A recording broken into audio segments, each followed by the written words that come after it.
pledge allegiance to the flag of the United States of America and to the republic for which it stands, one nation, under God, indivisible, with liberty and justice for all.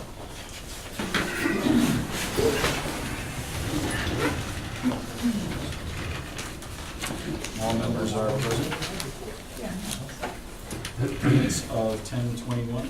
Does everyone have the minutes? And has everyone reviewed the minutes?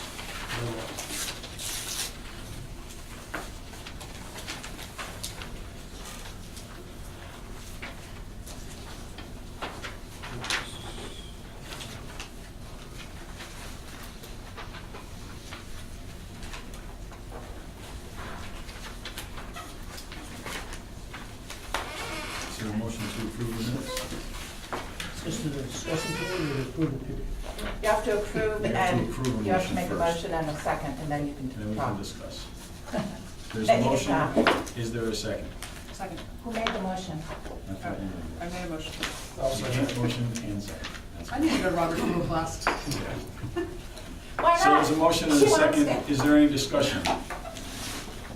Sergeant Stevenson, Yes. Okay, you're up. Under public comment, Which it one? says Chief Spear answered questions during the evening and respectfully urged the board to reconsider.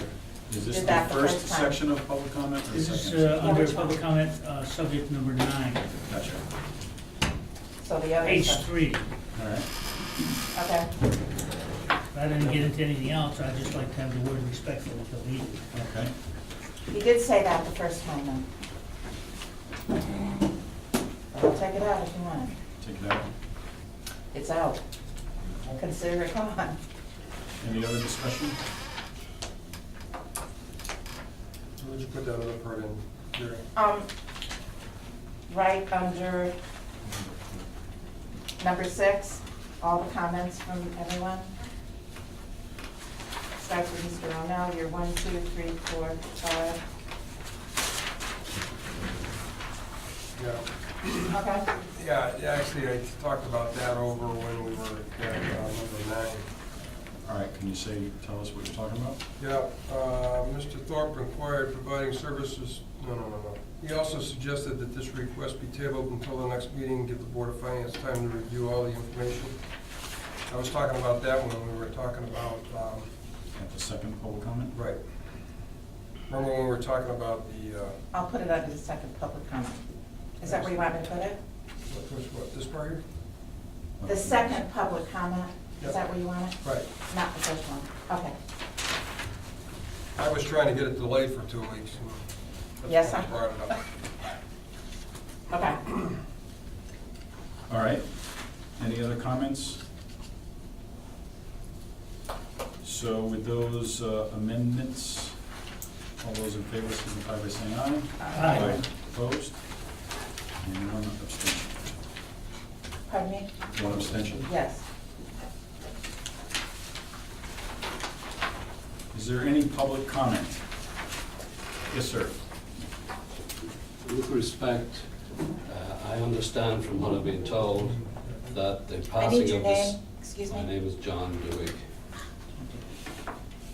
With respect, the second passing of that motion isn't legal under the rules, and because it was not put up by the correct side, and I would ask the chairman of the meeting to mark the motion null and void. Okay. Is there any other public comment? All right. Board of Education report. Good evening. Good evening. Thank you for having How us are here. things at the Board of Ed? Things are going very well. We actually have some wonderful things to celebrate. We have 2 principals, both our high school principal and our middle school principal, being celebrated at a statewide event tomorrow evening in Plantsville for being named first-year principals of the year. There's only one of those awards given for each grade level, high school, middle school, and elementary, and for the first time ever in the history of the Connecticut Association of Schools, 2 of those people come from one district, and that's Old Saybrook. So We are pretty proud of that fact. We also have 6 National Merit Commended Scholars that we're very proud to be able to be celebrating in the beginning of December at a special reception before the board meeting. And despite all that dirt up there at the high school, our fall sports season went really well, with almost all teams seeing, a winning season. So we're proud. Those kids persevered, and particularly the football team, I think, really struggled with not having that field, and they are amazing. I went to the game Saturday night in the cold, and they had their heads up, and they played hard, and we're very proud of them. But we also wanted to talk to you tonight because we know that we want to hear some updates on our current budget. We want to talk a little bit about the Triple T project going on up at the high school, the roof and window projects, middle school roof and Goodwin School window projects, and also kind of give you a sense of where we are in the process for the 15-16 budget. But Julie's going to talk to you about the 14-15 status, and she gave you a report which should be at each of your desks. So last time we had some preliminary numbers. It was prior to our first quarter projection being completed, which has taken place, and that was September 30th that the quarter closed. And of course, month of October, we were entering all of the encumbrances and taking a look at each and every line item to make sure that it accurately represents anticipated expenditures through June 30th. The report you have in front of you does address a number of the items that we talked about at the last meeting. Salaries were previously reported at about $140,000 surplus, where salaries overall, if you add up the first several line items, you'll see it's pretty close. The balances in those accounts are pretty close to that number, as well as benefits being about $136,000 surplus this year as well. So those numbers were pretty much on target with what we had reported prior. The thing that I think is of notable mention is obviously the benefit of the 8% reduction that we experienced in health insurance. We did have some additional transportation runs for special education. So when the budget was built last year, we had anticipated a certain number of vehicles. We needed more than what was anticipated. So you see that that's going to be an overrun in transportation, along with the contract, the new contract negotiations was also part of that slight increase. Special education, along with the fact that we needed more transportation, meant that we had additional students outplaced as well. So that's a direct correlation to those special ed expenditures. So those two areas did result in some additional funds needed. The one thing that I think often is confusing, and I'd like to try to give you the best explanation I can here, is on the financial report that I provided you. You can see the object summaries for each of those, and we're certainly glad to answer any questions. Right now, the bottom line reflects an overage of approximately $62,000. What I need to emphasize there is that number, as you know, grows throughout the year and will grow because we have not encumbered all of our supplies, textbooks, and materials, particularly for the second half of the year. But you need to remember that even though that number is overexpended and will be by, perhaps another $350,000, we also receive the excess cost agency placement grant from the state for those special ed expenditures and transportation costs that have been overrun in this budget. They're a direct revenue that is reflected as of June 30th. So this is the typical thing that you see each year with this budget looking like it's overrun, but there's an additional revenue that gets applied to this budget at the end of the fiscal year. So I want to make that clear and be certain that everyone understands there will be a revenue against the overruns that continue.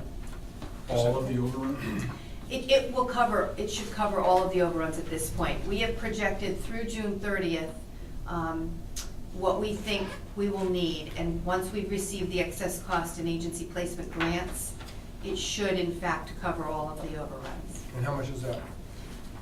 It's estimated, again, Brad, we file twice a year, so we'll Right. file for the first time in January, and then we'll file any changes to that in April, and then the final payment will come in June. Right now, we anticipate that to be about $380,000.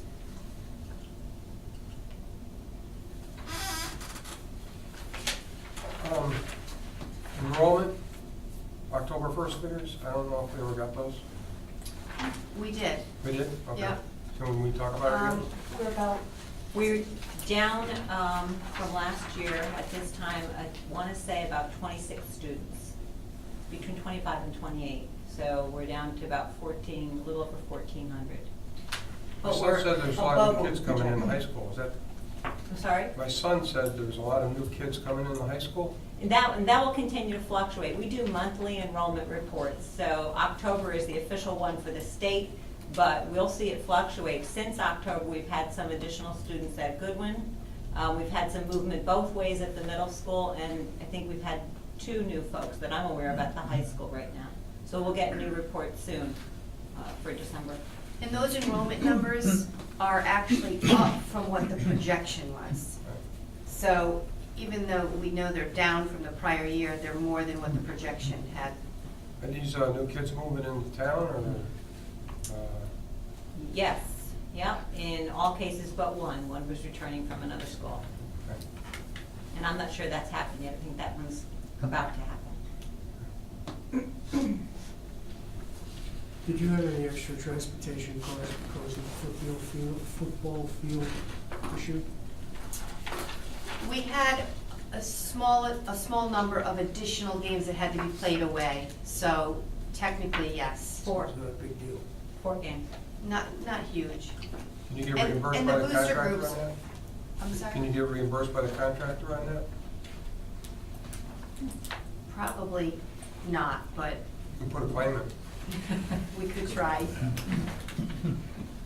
Julie, these 2 deficits add up to $695,000 and you're getting back $380. It's still leaving you a shortfall of $295. Right, and we do have surpluses in salaries and in benefits that will help to offset So that. we'll offset that with that. Right, right. It's a balancing act, John, as you know, and so that's why those projections early on become so important. You know, we've taken every salary, we've taken every person that's on, but, you know, projected every account out, because in cases like this where we have increased special ed expenditures, we have to figure out, you know, where the ship's gonna land, so to speak, and, you know, we never know when a placement comes in, we don't often know that they're coming. Could you explain the transportation deficit again? How you came from a deficit of 237?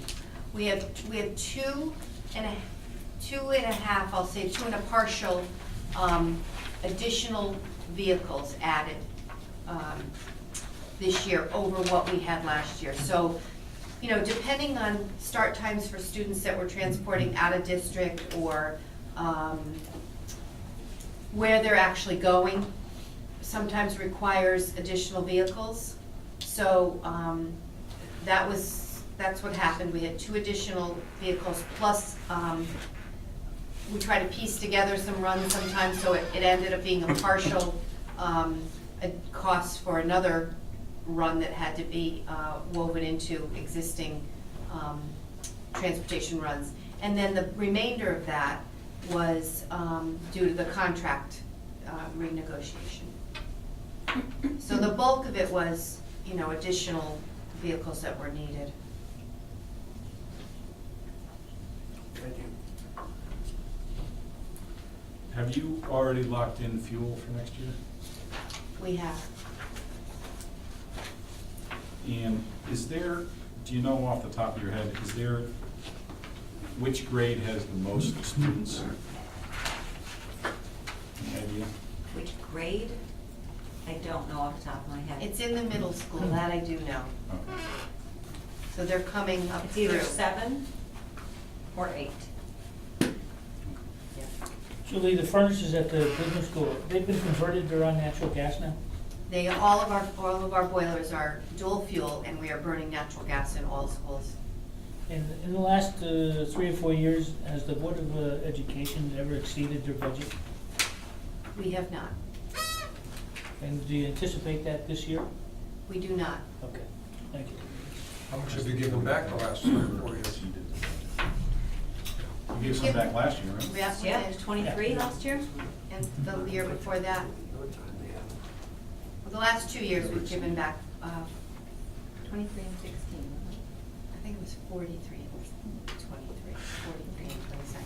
That's to do with the new superintendent. Well, I'll take the credit. Oh, wow. And we'll take all we can Looking get. for, maybe you should name that new field, the Bob Fisher Field. And that's gonna be a fundraiser, right?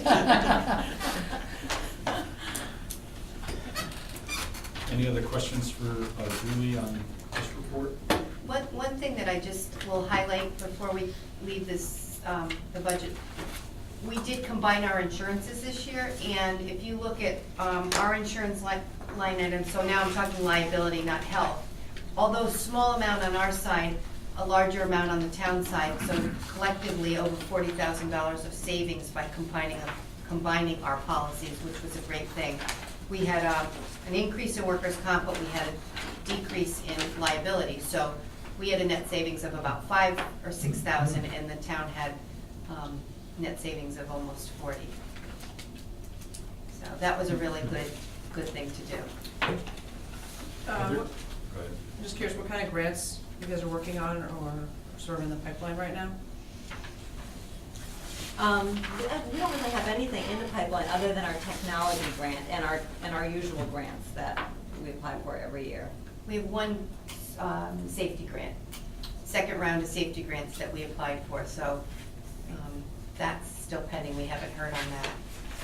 How's the, what is it, the New England or the state audit that they do every 5 years? How's Yes. that going? It's over, and now is the time period where the chair of that committee will go back and write the report and submit it to the commission, and the commission will review it. We expect to hear, although we did hear a few preliminary results before they left, the chair shared a few comments with us. We don't expect to get results back until March. But that doesn't keep the high school from moving forward and taking the preliminary results, plus the high school did their own self-reflective study, and they can start acting on those things, and they have been. They're looking at things like scheduling and optimal time in the classroom and on task, and extracurricular activities and grading, and so they keep moving, even though they have to wait all that time for the final report. Did you get any positive results?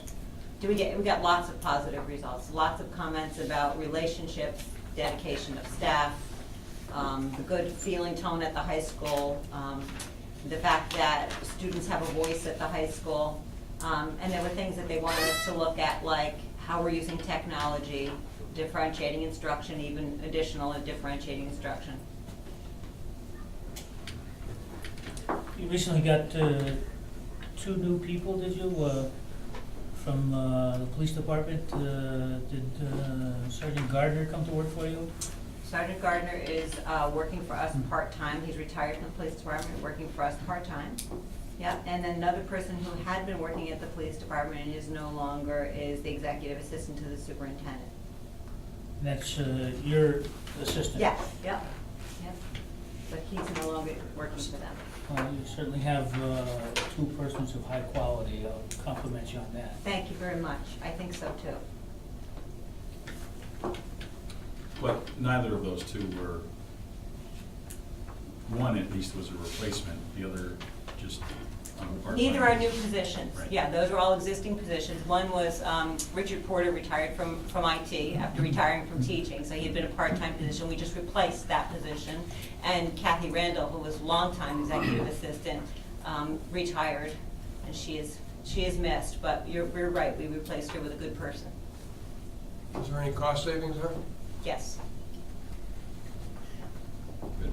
Does the Board of Education usually bring a new person in at the same salary as the person leaving, or do they allow them in your salary arrangements and or the union positions where they come in and it takes them a little while to build up to that, as high a salary as the other person was making before they left? It depends on the position and the collective bargaining agreement, if they have a collective bargaining agreement. So obviously teachers, certified teachers, it's very much depends upon the number of degrees that they have and the number of years of experience. So if someone retires after 30 years of experience and we replace them with someone who has 3 or 4 years experience, then that will be a reduced salary. And the same is true for all of our collective bargaining units. There are, we have salary steps. For some positions that don't have, that are individual, and both of those positions are individuals, they're not part of a collective bargaining group, then typically, yes, you look at the person's experience, you look at the fact that they're new to the organization, and you balance all of those things and offer an appropriate salary. Thank you. Are there any contracts that are up for renewal? Yes, para educators and custodians. Is that process already going on? Hasn't started yet. Julie tells me, we've been talking about it, she said typically we start those two in January, unlike the teachers that have such a long process. We start those a little bit later. We started teachers in August last year. Any other questions on this report? Anything new on the football field? Sure, yes, we can talk about that next. We're happy to talk about it. We're happy to talk about it because they're working on it again. We're both commenting that they seem to really have kicked it into high gear in the last week or so. If you went up there today, you saw 4 or 5 vehicles, people trucking dirt out with a grader up there first thing this morning around 7:15. So they are working on it. We've been resuming our construction meetings. So we're sitting with the engineer and the general contractor and us in the room every Friday and getting reports on the 2-week look ahead.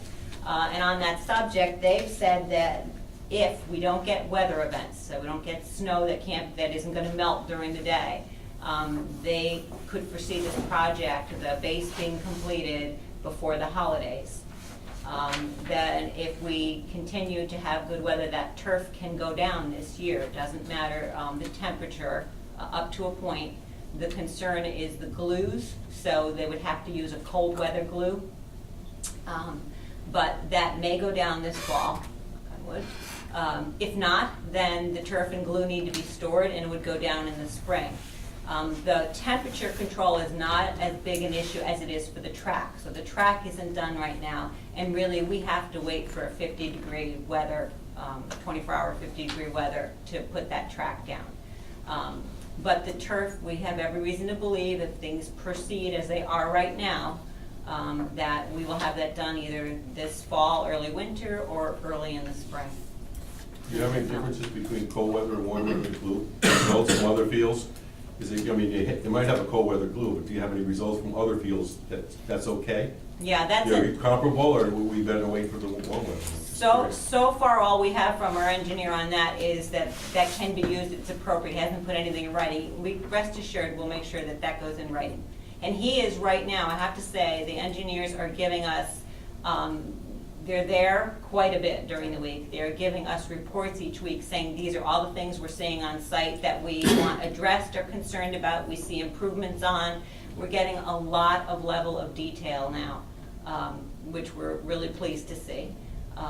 The construction company has said going back to giving us the 1 week, 2 weeks look ahead so we know what's coming next and we can go up ourselves and make sure that those things are actually happening.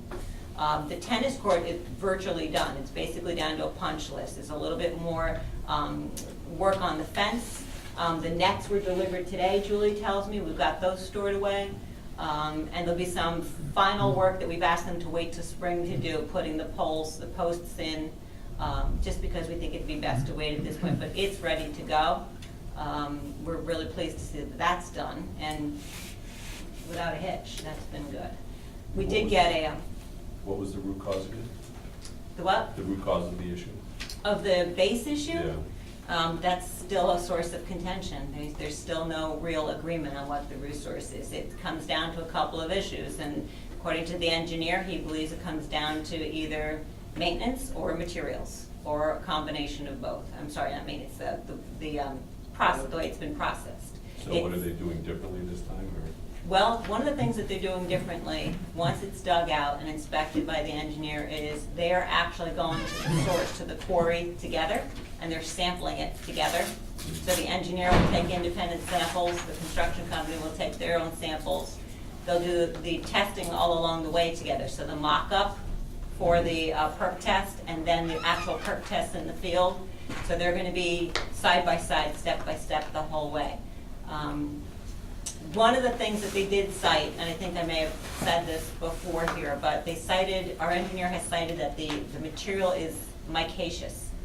So it's if you look at the material, if you walked out there, you would see it's kind of shiny, and they believe that that's because there's a lot of mica in the material. And what they've described to us, in my crash course on geotech the last few months, micaceous material tends to shear instead of crumbling. So while you get normal wear and tear on rocks and small particles and dust, stone dust, this was, in their opinion, shearing. So that was their opinion of what was going wrong. And the more it was compacted and processed and scarified, the more it broke down. Again, this is the engineer's take on it. What kind of additional costs has the project assumed, or who has assumed these? Well, other than, we've incurred no additional costs at this time. The construction company has proceeded under protest, and they reserve their right to take further action later. As a matter of fact, they just submitted an invoice, a pay rack, for over $400,000. The engineer certified less than half of that because they took out the base that was done poorly from the second pay rack. So I think that will continue to be a source of contention, and I would imagine that that might continue on for some time after the project is completed. Do you have a lawyer? Yes. Everybody has a lawyer. Do you have a line item for that? We don't have a line item for that. I mean, we have a line item for attorneys, and, it comes out of one pot of money, if you will. For special education, for other Everything. legal consulting, and for this issue. And we haven't seen a bill on that yet, but we have been incredibly cautious and have been consulting with the attorney every step of the way, so that we're sure that we're adhering to the contract, so that we're protecting the town. Is there a chance of them, either one of them, putting a lien on the property? No, that under the way that this contract is written, that's not, We go to arbitration Yeah, first. it's not a- It's a AAA arbitration contract. A lien is a lien. You said that as long as it doesn't snow and not melt. But is there any risk that we wake up one day and there's snow, and then we discover that it's not melting, and then now the turf has to be stored, and now it's a problem to get the turf out of there to store it? I don't think so. We would store the turf on site, most likely. Oh. So we would probably be moving it to our garage over there and Okay. storing it inside, yeah. they actually Yeah. said it could be stored outside. All winter. All winter, because it's out in the elements all winter anyway. It's also So cold. they would just take the rolls off of each other and store them on the field itself, and just single, in a single layer versus, it doesn't even have to go inside. It's meant to take the cold. Our So- only concern about that is, since everything else seems to be a source of contention, we wouldn't want there to be one more thing. So if we approach that issue, we'll have the engineers tell us what the best thing is to do. So, maybe I'm wrong, but originally I thought the turf couldn't stay outside, and I thought, and you know a lot more about this than I do. I thought the temperature was a problem. So my question is, if those things aren't problems, or they're saying they're not problems, and then it gets laid down in September of next year, there's a problem, is there some kind of warranty on this? Yes, yep, it comes with a warranty. We're taking actually the advice on how to store the turf. We'll be consulting with the turf manufacturer the whole way, and the turf installation people. They're the ones who will tell us exactly what to do and how to do it. They Because have to us- certify it, right? Yeah. And they have to warranty it, so they're not gonna put it down or have it stored in a fashion that they can't install it or certify it after it's done. And it's been explained to us that it's not the turf, but the glues that are temperature sensitive. Not as temperature sensitive as the track work, that's far more, but the glues themselves have to be stored at what was the word? Ambient temperatures, which roughly is defined as the temperature at which everything is around it. Everything is ambient temperature. But we obviously are concerned about that, and the glue that was sitting out in the field has been removed. Any questions about the? When do we get the new results for the drainage and so forth, with the new dirt? Not sure yet, not sure yet. We hope to find out more at this week's meeting. It wasn't in the 2-week look ahead. It was towards the end of that 2-week look ahead that they'd be starting to go to the quarry, get the initial tests of the product at the quarry, and then test it every step of the way. But we'll know more after this Friday's meeting. Great. And there is a triple T meeting on December 3rd, Wednesday, December 3rd, over at the central office at 6:15. And they'll know more then. We also have another project up and coming, which is going very well. The architect has hired Oak Park Architects, Peter Chow, and he has gone up on the middle school roof, done the roof testing, feels very confident that the project that we have sized and priced is appropriate. He's also been over to Goodwin School, met with some teachers to talk about what worked in the rooms and what didn't. Has done some preliminary drawings, which he presented to the Board of Education. And now I'm going to get to have an experience in December that I've never had before. I'm going to go with Julie and Peter, who are old pros at this, up to the state and find out how to get these projects moving forward. So I don't know if there's anything you want to talk about there. I'll talk about going out to bid, actually. We're hoping to go out to bid in February. All of the contractors that Peter's been consulting with say that'll be a great time to go for a roofing project and for the windows project. There is contingency built into both these projects. We've seen glass has gone up in price, so we're expecting that might come in a little high, but we expect that the roofing project, if anything, might come in a little bit low. There are some alternates in the window project. Let's see how the bids come in and see how that works. Want to talk about going to the state? We go to the state in mid-December, and that process, although the State Department School Construction Facilities has merged with the Department of Administrative Services. And so the process is slightly different from the last 22 that I have been a part of. But we will go up, and because both of these projects are less than $2 million, they will more than likely put them back in our lap, and they'll go under local review. Peter has already met with Don Lucas and the fire marshal and all the members of our local, department over here, so that they're not overwhelmed when the plans and specifications come in and, they've seen them for the first time.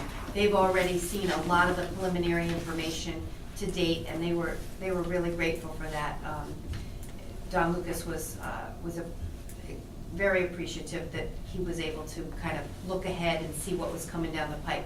So we anticipate, they don't have much of a department left at the state in school facilities, and they don't review these projects that are less than $2 million. So we, that'll come back, like I said, to us more than likely. We'll have to satisfy a few criteria at the state. They have a little process that we'll go through. They'll review very broad review with some things like seismic certifications and natural light certifications and things like that that we'll have to provide, but the actual process will be done locally, stamped locally, and then we will send that paperwork up, and that'll begin the process.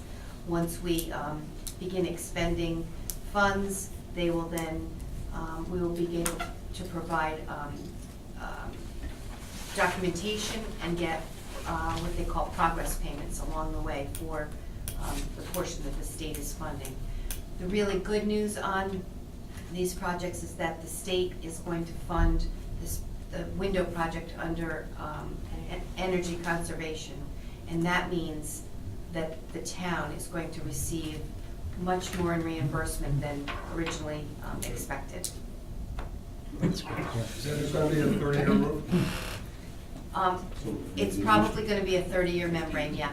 Okay, and then, So we didn't need the bond after, right? do we still have to pitch the roof? That, actually, that roof meets the pitch. We, it's a little different than, there's enough of a lip on the Perimeter? perimeter that the pitch issue is not gonna be a problem. Thank goodness, yeah. And Peter was very pleased to find that. And what about all your vents and all that stuff? Those are all gonna be removed and replaced, you know, the curbing will come up. They have to obviously, you know, adjust for all of it. It's like putting, you know, new paving on a road, essentially, where you have to raise everything up. That's all part of the project. It's all part of it, yeah. Is there any skylights involved in that? There are, Same thing? yeah. They'll be replaced, Will be replaced more Yeah. efficient ones? yeah. Good. Any other questions for windows and roofs projects? Finally, of course, it's 2015-16 budget start time, so we started that last month. And Julie and I meet with every program director, principal. We sit down for hour to 2 hour meetings with each one and go through their preliminary budgets. That's just completed. We just finished last night around this time. And so now begins the process of examining that, looking for places where you can consolidate, make savings, really study enrollment, look at the predictions on enrollment, look at the actuals on enrollment. We ask our principals to, and we've been doing this for the last 2 years, and I'm not sure what happened before that, but we ask them to work with their teachers to prioritize needs. So everything comes in with a number on it, and it comes in with a connection to the strategic plan, so we're sure we're focused and we're not going off in different directions. And that makes our process easier, because obviously once you get all those numbers together, you have to sit down in a room and say, okay, what do we need to look at? What do we need to fund the programs? We need to run what we need to run, but what can be deferred? What is not an essential this year? Where can we take a request from this building and this building, put them together somehow? So that work is front-loaded, so we don't have to go back to that process afterwards. Teachers have had their input, they've already identified things that are essential, and things that they would like to have to continue to build a program, and then those things that could be put with another pile of investment in the future. We also going to look again at healthcare. We know we're not going to see an almost 8% reduction 2 years in a row. That would be a miracle. We also have to take into consideration the impact of universal health care, because we are not offering insurance to every one of our employees right now, and we're making an assumption that if we do offer, as much as 50% of those folks may decide to avail themselves of that. Could be as much as $120,000 in the budget.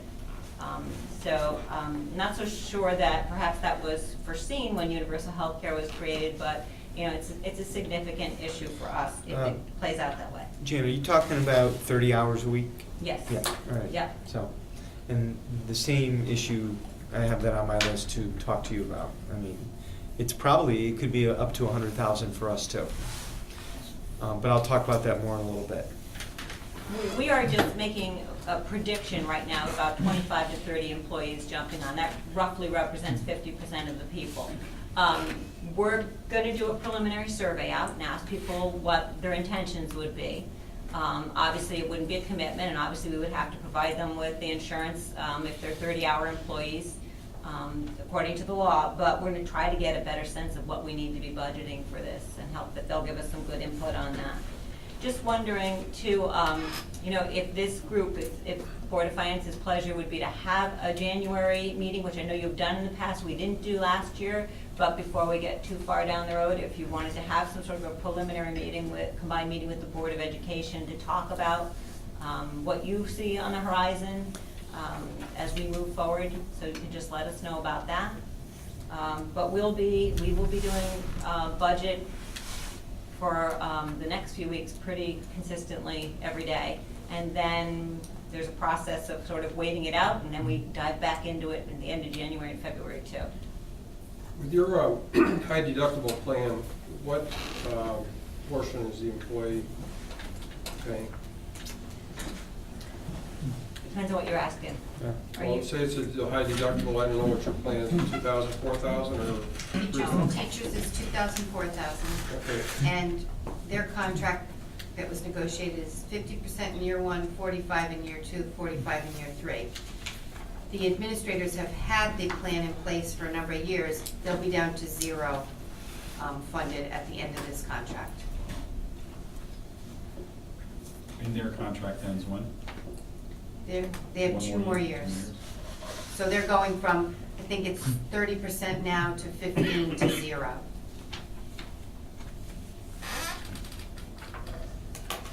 Any other questions? The deductible is, do you know what it is, single family? Yeah, 2,000, 4,000. 2,000, 4,000? You sure you're not talking about cost share? Yeah, cost share or deductible? They're What's two the cost different share? things. The cost share for the teachers Well, I don't know, I was talking about deductible, but. is Cost share 12% in the first year. 12%? 12% cost share Yeah. versus, they had that buy-up or the option for the PPO in the year, Right. in year 1, it's 19.5%. Right. Then in year 2, in year 3, it's a buy-up. So the cost of the high deductible is, Right, it's up front. is upfront. It's 88%, and they pay anything between that, the difference of the 88% of the cost of the high deductible and the cost of the, full cost of the PPO, they pay the difference. And Julie has been getting the insurance company in to educate folks about what that means, because it is new in our world. How many are on that old plan? No PPO? Everybody pretty much. Yeah. I think we This have, year. we have a handful, maybe 6 or 8 that have gone the other route. But it won't matter in the future years because They'll buy it up. they'll have to buy up the difference. So they're paying it. They haven't yet. This is the first year. Right, So they have the They option. will be paying it, or they'll But- switch. Correct. It So- just so happened that the year of the PPO, where we offered the PPO and the high deductible was a year where the PPO, because of the savings, the low insurance rate, ended up being very attractive. They were just about the same cost. Right. I was there again, remember? 4 a.m., excuse me. That's right. More to go. And then I went off to a Red Sox game. Pretty So incoherent.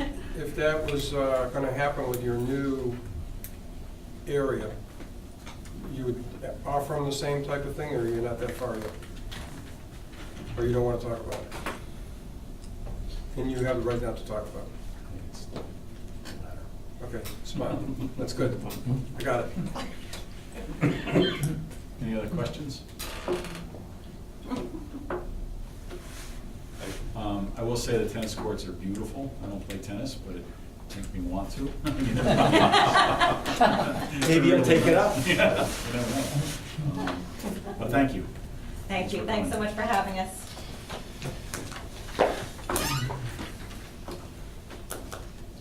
All right. Mr. Treasurer, you're next. Okay, I think your agenda just says audit RFP, Yep. but if you recall, we didn't have a first meeting this month. That's true. So I have a treasurer's report first, if you don't mind. I think it's been handed out. It looks a little different than before because of Greg's request. Thank you. It has a cover page now. It has a cover page on the treasurer's report that does what Greg asked for, and that's for us to put in writing some of the comments that I usually make. Greg, well, anyone, if this does not quite meet what you were looking for, please tell me. It's easy to revise. So, Thank you for doing You that. have that, it looks like this, the first page. It's so different, it's hard to find. Here's, do you need one? Yeah, I do. Okay. I keep looking, it doesn't look like yours. First page, please. Thank you very much. okay, Yep. Just double checking here, but it wasn't We're all on here. track. all right. Just to verify. Okay. Now, this is through October 31st, as we do our numbers at the end of each month.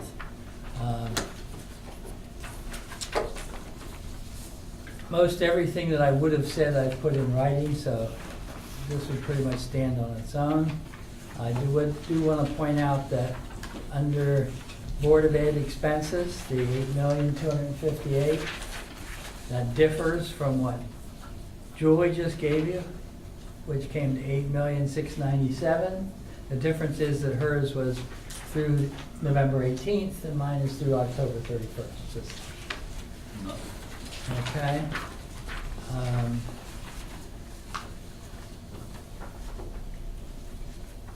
Bond payments, it looks like we've spent more this year than last. But that's just because we changed the dates of the large payments last year when we did a refunding.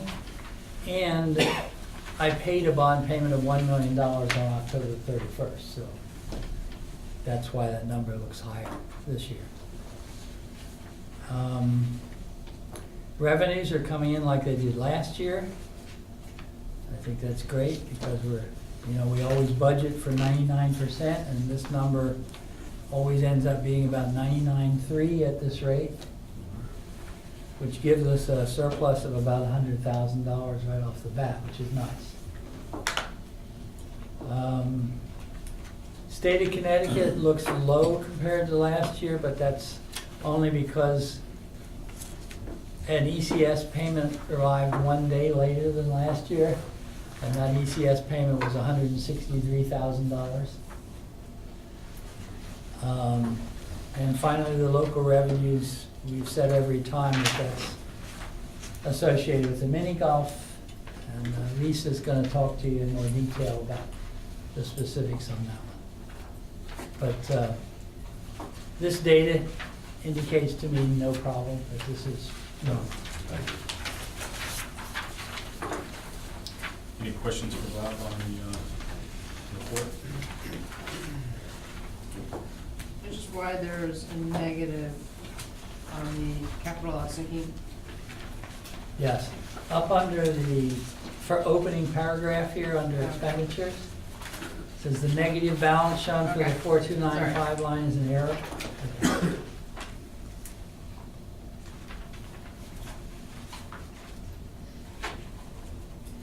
It was just charged to the wrong number and I switched it.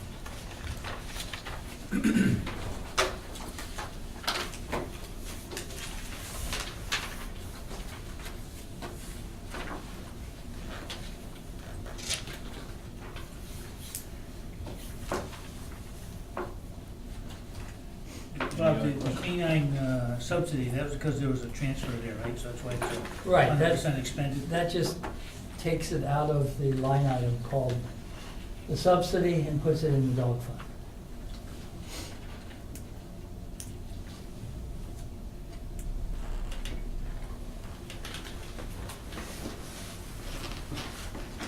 Any other questions for Bob on the report? Now, the audit RFP, I'm going to actually turn over to Lisa. Hi. As some or most people are aware, this current year, fiscal year 2014, is the last on our contract with, oh gosh, whoever we started out with at the start of the contract, which is now Cone Resnick. Both Bob and I feel, and we've also talked to Julie as well, feel that it's very prudent to go out for an RFP. Although there are only a limited number of firms that will do municipal audits, we feel that the level of service we've gotten, we'd like to see what's out there at this point in time, both from a price perspective and a service perspective as well. So I have gathered some RFPs from other towns. I'm gonna put together a draft to present to you, to the board in January. And then you can kick it around, change it as you like, and hopefully we can then turn it around and get it out in the field for bids, for bidding in February. And that's well within the time frame to get somebody on board for the 2015 audit. So would that be for a 3-year contract, or would it be for 1 year? Well, we can make that, Right. we can make that a negotiable point. We don't have You to. changed it in the charter a little bit, so you have flexibility on this. What is the fee we're paying this year? 45, About 45 or 45 so. 2, something like that. It's not a lot of money for for what they produce. I don't think you're gonna save money. It's just a question of, I think, service and maybe some Right. other, We just passed it, we didn't have to change them, though, we went through this whole process, and we didn't have to change them, it's probably good to look at. what do you mean we didn't have to change? Well, it used to be the law, you'd have to change them every 3 years. Or Every 50. 7, actually, as it Yeah. turns out, right. Right. and So now- they would be up- Right, up you for could change. keep this group as long as you'd like. But That's you wanted exactly it up right. to be- okay. But as Lisa was saying, she thinks it might be prudent. to- And it's not the exact same auditor you contracted with. Yeah, They've right, that's very merged twice true. since then, Right. and at least from, I think, Bob and my perspective, we don't necessarily feel we're getting the same level of service that we did when they were a smaller group. And is it true, because of some mergers, that there might be other entrants into because previous years you send out RFPs and you get one response. Right. Is it my understanding that because of some mergers, there may be more responses from different firms? I've spoken to a few firms that do municipal, and they would be very interested in submitting a bid, so I think you will get more than one. I think you'll get at least 2, probably likely more 3. Good. To answer Brad's question, the last time we went out with the RFP, what we went out for was a 3-year contract with an option to renew it for another 3 years. That's the way. That's probably a more prudent way to, I would suggest that as well, because if you do get somebody that you're comfortable with and don't just have to change for the sake of changing, then you might want to have that option at that point in time. Do you feel as though you get a lot out of the audit? Let me put it, I've dealt with different auditors during my career, and I think they do fine at the audit itself, where I feel that they're not giving us a lot of guidance during the year. We see them only at audit time, and there's a lot going on in GASB and other things that I don't think we get a lot of guidance from them during the year. We see them, and I've been less than impressed with their scheduling, and it's, last year in particular, it was right down to, they literally were Federal Expressing the audit report on New Year's Eve. Couldn't say with the capabilities with computers, et cetera, wouldn't they be able to give you more during the year services? Yeah, and especially because since they've merged with a national firm, I would expect that their level of, additional, Right. advice and guidance to us would increase. And wouldn't they do webinars, et cetera, and stuff like that? Well, they do, we do get some emails and offers to that, but it's not very personalized. It's like I would expect somebody who's on our engagement to say, hey, why don't you look at this? This is something you guys could benefit from.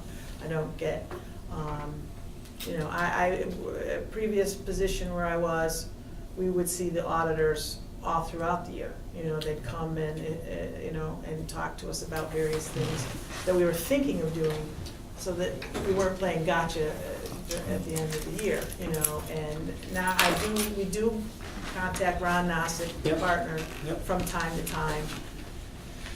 But, and he does respond, but I think we could probably do better. And we've had this meeting with them. We had a meeting, the 3 of us and Ron, who has been with us for, you guys probably know, for 7 years or so, I think the whole time.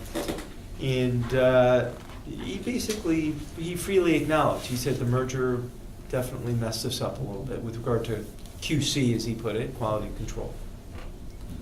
Yeah, they have more levels he that was they pretty have to frank. go through now to get their work approved. Yeah. And I don't see it as benefiting us, it just increases the time frame it takes for them to turn an audit around, so. That being said, I mean, I think we might be able to get, I think the hope is that we might be able to get some more advice and guidance. The audit itself, I don't know, that process, I don't know how much it will really change. They still have to do what they have to do. Right, but I mean, for the past 2 years, Bob has asked for the entries, and we're always very timely Yeah. in getting them what information they need.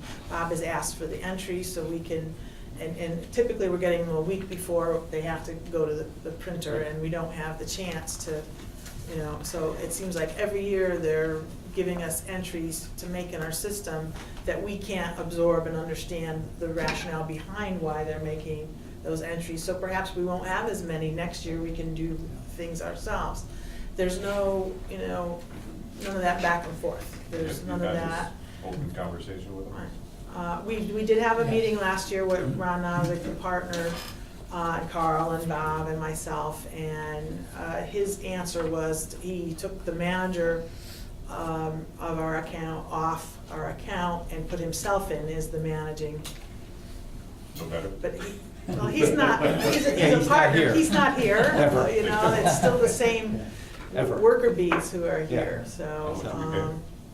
About 45, about a year, 45. 45. The reason that entry, It's in your budget, Board of Finance. that budget. late entry problem is a problem is because we're already 6 months into the new fiscal year by that time, and these affect the beginning balances of Right. fiscal year we're already halfway through. Old information. Right, and when we go to put them in, it creates havoc with our business, it just, it's. Carl, in your experiences on the Board of Finance, have you ever had the people that are interested in being our auditors come in and sit down and tell us what they're gonna do for us? We have. Right here at the Board of We've had Finance. auditors in Yeah. Board of Finance meetings, absolutely, and it's a good idea. I And mean- if they wanna sell us a product, we wanna hear what they have to say, but we wanna ask them what they're gonna service us for. Yeah, you'll have that opportunity. You know, and some of these auditors, I've read the reports and stuff, their language may be typical of accounting language. A lot of it's wish-washy.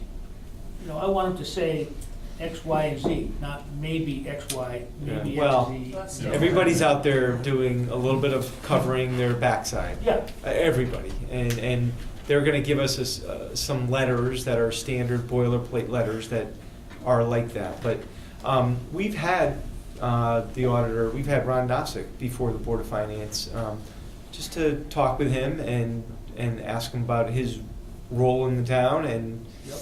how he sees his firm interacting. It's probably been a few years, so this process might be good education and. But if we Not get satisfied. three people replying, you know, that they'd be interested in the position of being the auditor for the town, that's, at least gives us more of a challenge in choosing which one we want to use. Sure. That's all. So you'll have a draft for us in January. Yes, sir. All right. Any questions around the RFP? Any other questions? All right. Anything else, Bob? No, I'm all set. Well, thank you, Bob. Lisa? Okay, I'll go through my report before we get to the action item here. I passed out a little mini report on the mini golf, some of which you've seen before. I know Ray has given you reports on the revenue side. I thought I'd take it a step further and add the expenses, so you get to see what the net revenue looks like. And if you put the years side by side, they really tell the story. Of course, 2013, the middle year, was post-storm when we only had a partial season.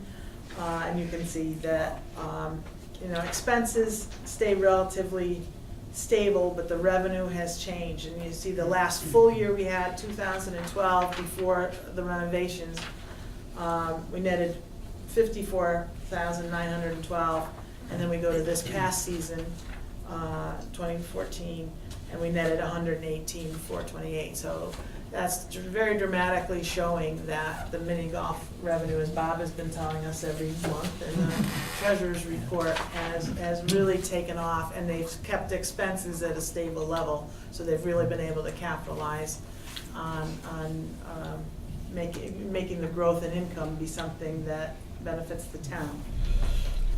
Not only that, the improvement to that thing was paid for by FEMA. Yeah, so, yeah, 75%.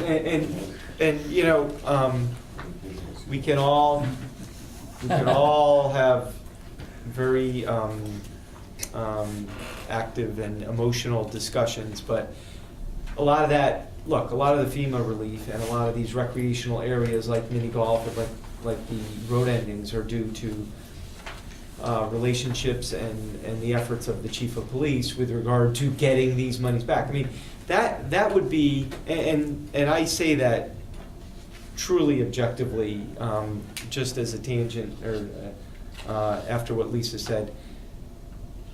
I think back after Hurricane Sandy, and you get a quote for $450,000 to redo a mini golf course.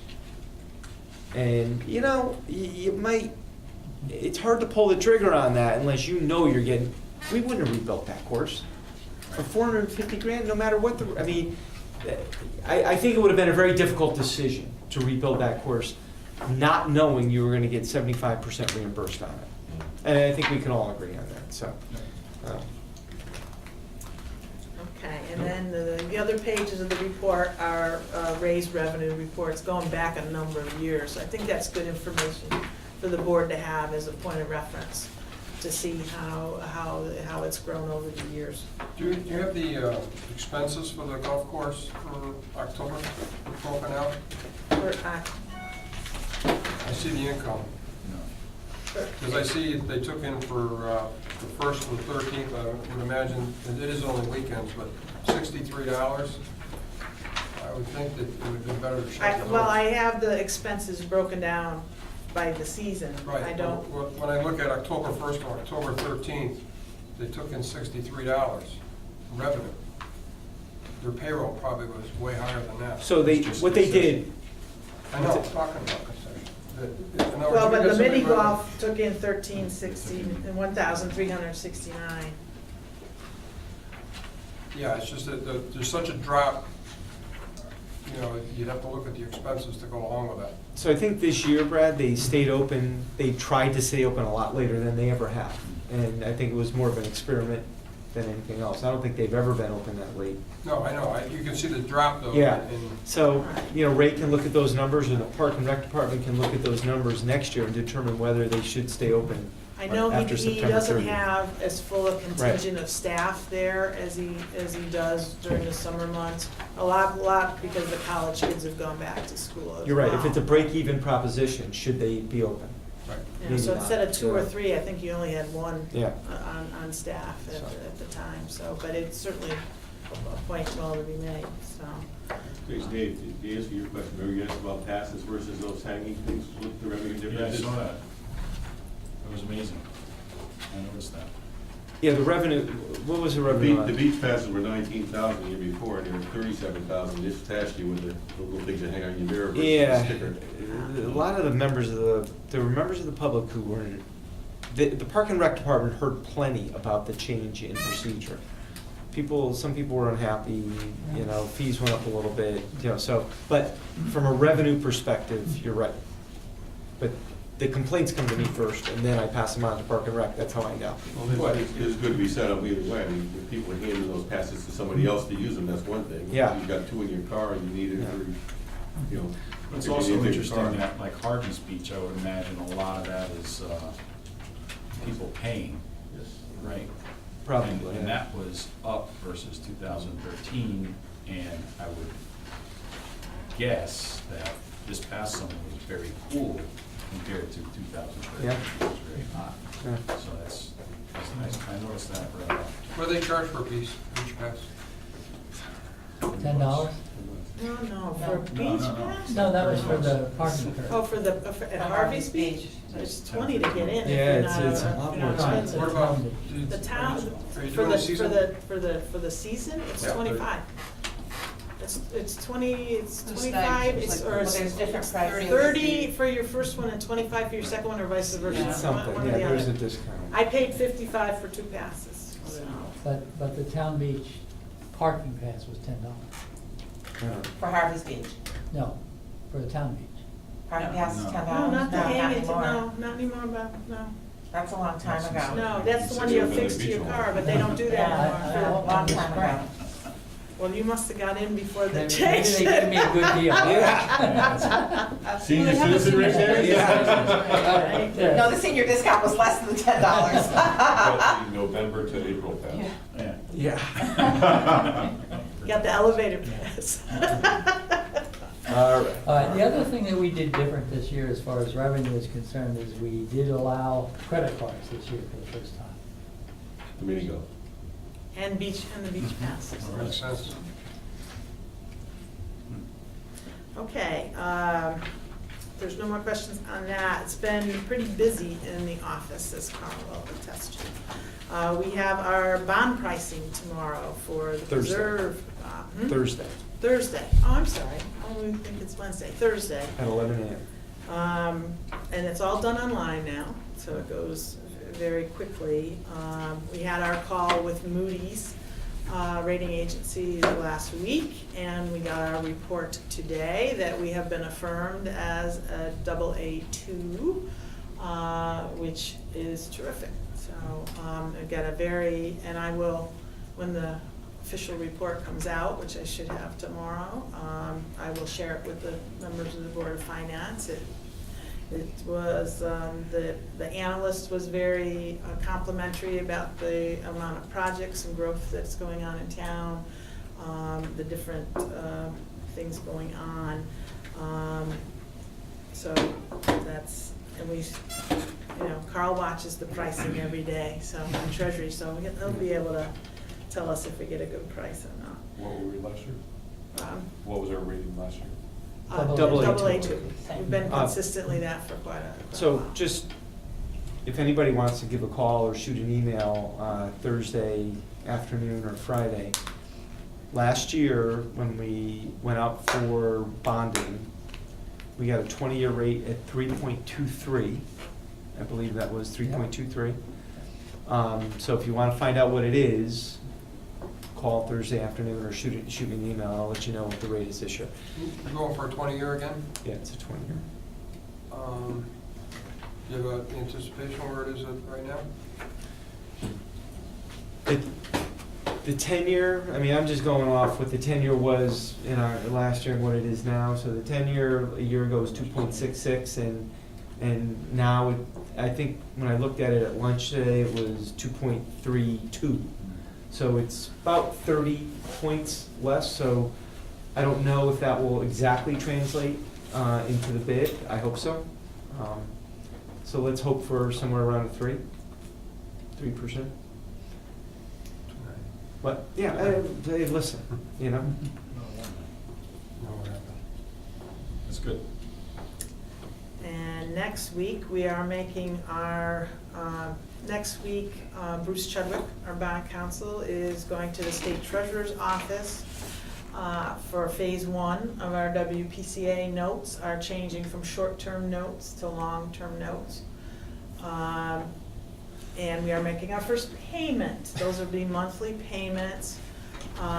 These are be the 30th of every month. The first payments, there's 2 payments. One is for the benefit assessment side. That's what we're holding for the residents who are paying on the project. And then there's our general obligation piece, which is the lesser of the 2. So we've been, working with the WPCA on making sure that their paperwork is in order and the treasurer's office has signed off on the total amount. It was $3 million. It was 3.6 or something on the benefit assessment side and 1.9 on the general obligation side. So again, this is phase 1, the closeout of phase 1 on the project. Like our friends at the Board of Ed, we've started on our budget work, getting things ready. It's gonna go out to department heads first week in December with a note from the first selectman about his expectation about what to see in the budget. Basically, almost the same as last year, no new hires, no, keep a tight rein on capital. Because we do have, again, new debt service coming on for the Preserve, for the WPCA, and still, Yeah. a little bit of the bump from the police station and the school projects. I don't know if you wanna comment any further. We also have the health insurance issue. I'm not trying to steal your No, please. I mean, thunder. We whoever talks have, about we it. have about 7 people in that 30-hour bubble at this point in time. And again, not all of them may take the insurance, but that could cost us up to $100,000 What's if the they have effective date families. for that? What's the effective date? July 1, July 1, 2015, so we yeah. have to So, offer it for that. We're meeting, and we might as well just talk about it since it's the same topic. We're meeting with, next Monday morning, we're meeting with our broker to talk about next year's rates. One of my questions for her is going to be, what if we don't offer it? What's the penalty? Because there is a penalty. So I don't know if that's a good option or not. I'm not suggesting it is. I actually, coincidentally, with this conversation, you'll see in this Thursday's Harbor News, I wrote a little article about the effect of the Affordable Care Act on your municipal budget. And one of the things I included was 30 is the new 40. 30 hours a week is full-time now. Yeah, I mean, that's what it is, and it's going to impact a lot of people. Now, from a purely political perspective, now that the Republicans have taken over both two of the legislative branches of Congress, they are going to push for some repeal. I mean, let's be realistic, of some parts of the ACA. The medical device tax, they say, is a slam dunk to get repealed. But 30 hours a week is one of the items that they are talking about carving out. And if that happens, then so be it. The penalty comes into play, and I don't want to get too far into the weeds on this, but the penalty comes into play if you don't offer a person coverage and then they go to the exchange and get coverage. That's my understanding. But that's a different, well, we can address it more at a later time.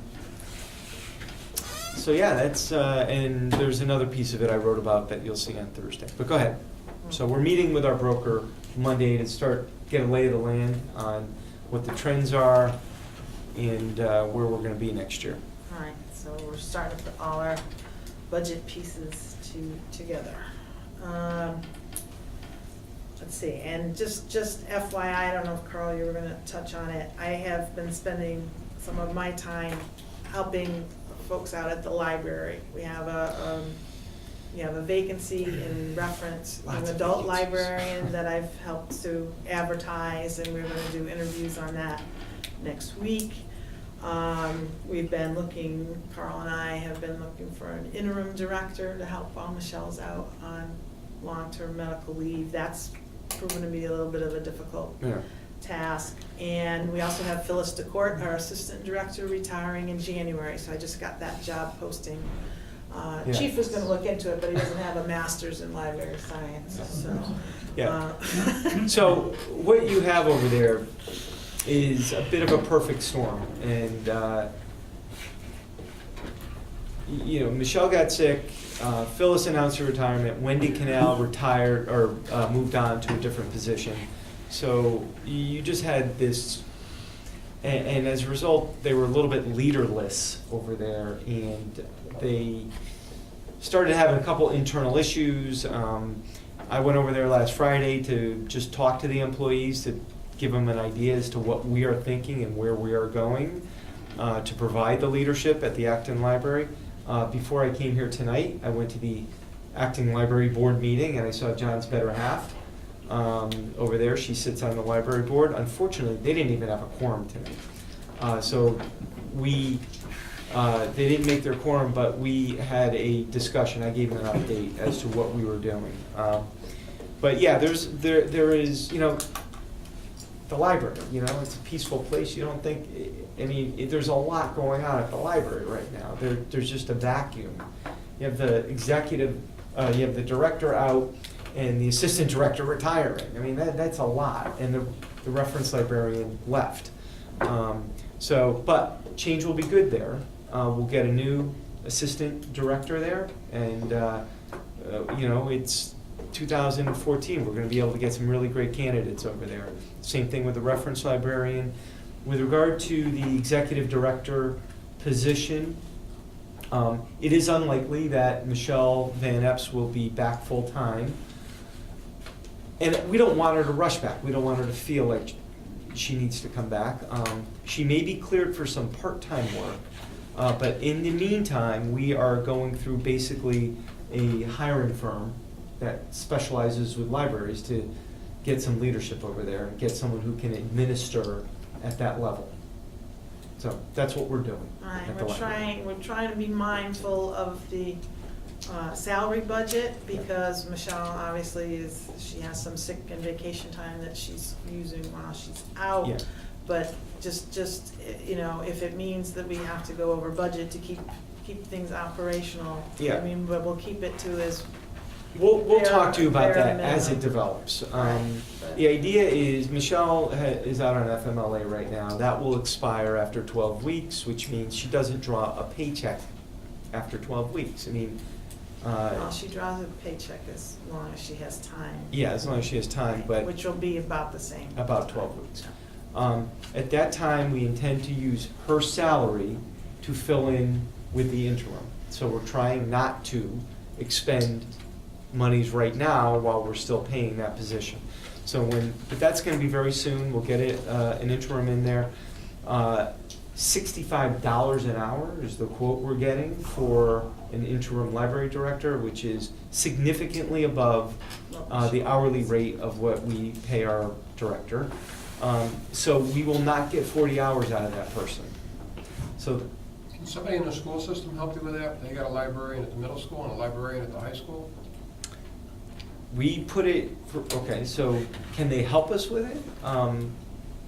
In other words, can they take the position? I don't know if they have sources or people qualified within the system that maybe could help you with this interim problem. We advertised it at the state It'd be level. worth asking them or looking into it. Yeah, I mean, I would, if people over there were looking for additional work, I would hope they would be looking at the sources where we advertised, but, I mean, we can give a call and see if anybody's part-time and wants another 20 hours, I suppose. Former Chief Mosca's daughter is the middle school Yeah, librarian. okay. She would be highly qualified. If, Yeah, I mean, I know they don't make $65 an hour, so. But we're paying overhead on that, it's a search. So anyway, that's enough on that. We'll get back to it. All right. I don't wanna get too much into the weeds on the library here. Anyway, now the item I would appreciate action from the board on, I'd like to give a little background on. I did pass out, you had like the 2-page grant application that I sent out email, but I added to that this evening a little more on the, gives you a little more information on what the Uniform Chart of Accounts is all about. Basically, the state OPM, Office of Policy and Management, wished for municipalities to have more transparency in their financial reporting. And the way they decided to do this is it passed a statute that said they're going to develop a uniform chart of accounts. So if you have an account number for revenue, a revenue line item in Old Saybrook, it'll be the same in East Hartford, it'll be the same in Greenwich, it'll be the same. Now, this doesn't mean that towns that have a different chart of accounts have to drop everything and change to that chart. There is going to be some mapping that we will have to report in the uniform chart of accounts, but we don't have to change our system. But they are giving an incentive to folks who are changing their system, changing their accounting software, or are considering that. A grant of $15,000 if you're just doing it on the town side, $30,000 if you're doing both town and Board of Ed. That if you do a conversion, you will start off clean with the new uniform chart of accounts. So this dovetails nicely to something Carl and I have been telling to the board for the past few months, that our system, our accounting system is aged, it's 10 years old. It is minimally supported by the company, who has now gone on to other iterations of accounting software products. We do not use all the functionality that it has, and it would be wasteful to add functionality to a product that has a limited useful life left to it. We currently do a lot of things manually, and when we come and tell you why we need additional appropriations, some of that is due to the manual nature of what we do, and and the reporting that we can't do, and the information we can't extract from our system. So we have been speaking to Bloom Shapiro, their consulting side of their house, not their auditing side of the house, to perhaps assist us with doing a conversion of our accounting system to go out with RFPs to see what products are out there that could help us become more efficient and strengthen our internal controls, have cleaner audits, and better take care, better be guardians of the town's assets and funds with an improved technology. So we would use this if we, the monies that this grant represents would be used to hire a consultant so that we can investigate what the possibilities for new software are. This would also include looking at our processes and our procedures and making recommendations to change those, to better leverage technology, again, to better strengthen our internal controls. Again, because anybody who's ever, and I know the chief knows this very well, anybody who's come in and said, how much accrued vacation time does somebody have? Lucia in our accounting department takes out a binder, a loose leaf binder. It is not in a system. We outsource our payroll to the tune of $25,000. I'd like to say, for a town this size, there's no reason we can't do it in-house, save that $25,000 and make better use of technology in our staff, and be able to ask these questions about human resources and payroll, that we can answer those questions more quickly and more accurately. So that's in a nutshell, kind of two different things dovetailing, and the Uniform Chart of Accounts, which we are required to participate in, and our wish to look to the future and change our accounting system. And this grant will help us do both. Bob, you can probably speak to a little bit of the manualness of the accounting system. Well, with just what's in front of you,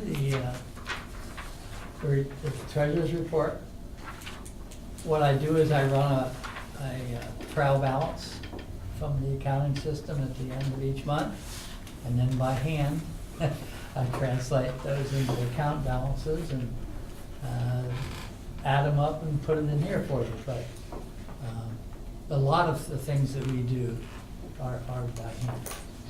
When I came to you, for instance, I guess it was about a year and a half ago, with the list of all the non-budget account balances, those are all done by hand, by reading off the numbers from the trial balance in the accounting system. So the state wants everyone to have this uniform chart of accounts, but there's not a uniform software program? No, because they're not mandating that you go to there are a limited number of software, but you can use any tool you want to report, but the output needs to be uniform. That's the idea. Do you think that once all these towns and school districts or whomever, when everyone has this uniform chart of accounts, do you think that would save any money on audits? No, Because the auditors know exactly. no. Shouldn't. It's just a report, it's a reporting.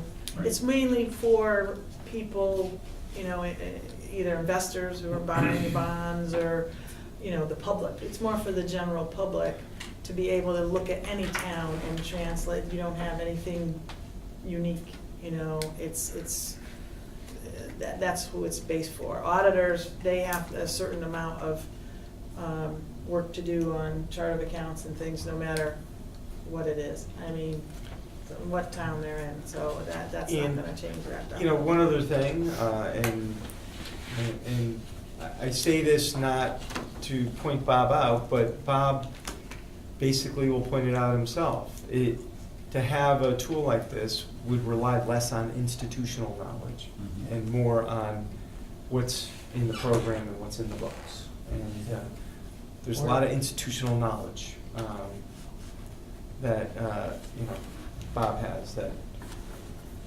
any any successor to Bob, perhaps with different software, might not have any difficulty transitioning. And that I think is also the strength of this. Look, it's coming, the state, it's an unfunded mandate ultimately. And the use of the grant would be, you know, it's not as if we have to immediately use the grant money, or, you know, these grants, like the STEEP grant we got, we have to use it within 5 years. The idea is to use it next year, obviously. But we do want to explore this, and we will probably budget for new software in next year's budget. But you will see that, and we will, and it's not inexpensive, you guys should know that. And 3 members of the Board of Finance were at the Board of Selectmen meeting yesterday, and they heard us, the 3 on that side of the table. You guys have too much. Good job. And, no, I was happy they were there. I was very happy they were there. Right, we call it software, but it really is Yeah. more of a software implies, you know, a little disk that you just put it in and know. Yeah. Well, the only question I have is we listened to that, and it makes sense, and you're convincing about being more efficient and helping us, and this chart of accounts is great if they're all in the same, because if we want to compare with another town, that's all great. Why is the school board going into it? Because they have the same thing. And I'd like to understand why they don't think they should be going into it. Well, they will. They will have to. They will eventually have to. Now, we got a get better into the chance of getting 2 grants for 30, a grant for 30,000 to cover both, to do it at the same time, yet the school board saying, we're not gonna get involved. Why? And Julie, I asked Julie that, and Julie knows that probably within 2 or 3 years, they're gonna be staring down the same thing. You know, well. I mean, we're one, Yeah, okay. we go to budget as one town, and then we go Well, here. I'll be honest with you too. They use, and I've said this, they use more of the functionality of the system. They use purchase orders. They use the encumbrances. We don't. They use the budget module in the system because their budget lends itself more to that. Our budget is more complex. They also use the payroll out of there. We don't.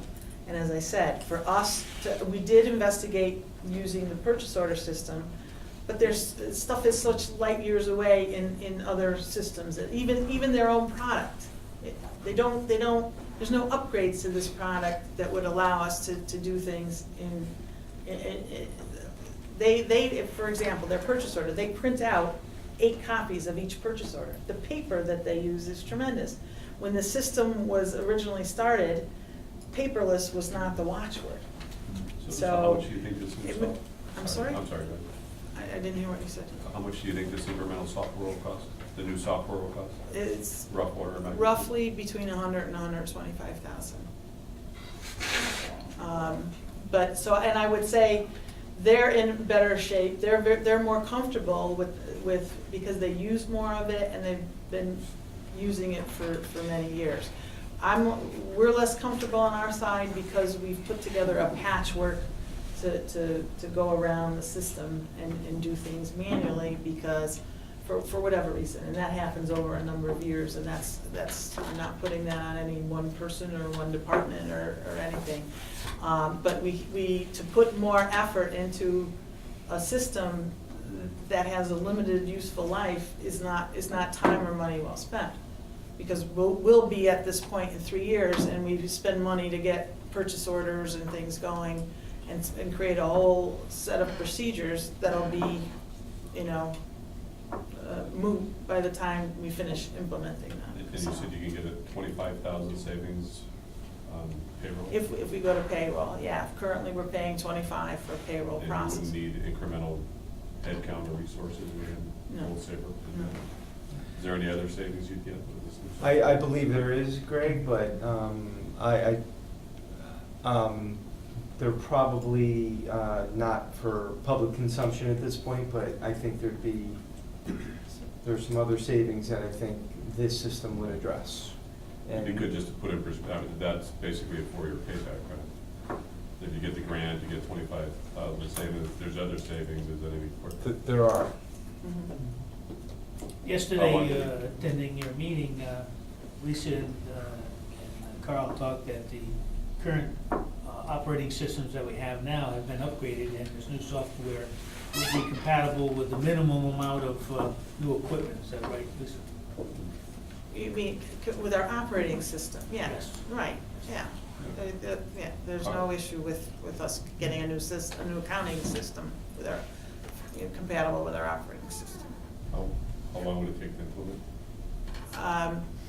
Well, phase 1 would be going out for RFP and choosing, and literally these folks come and do a roadshow and tell you how, what it can do.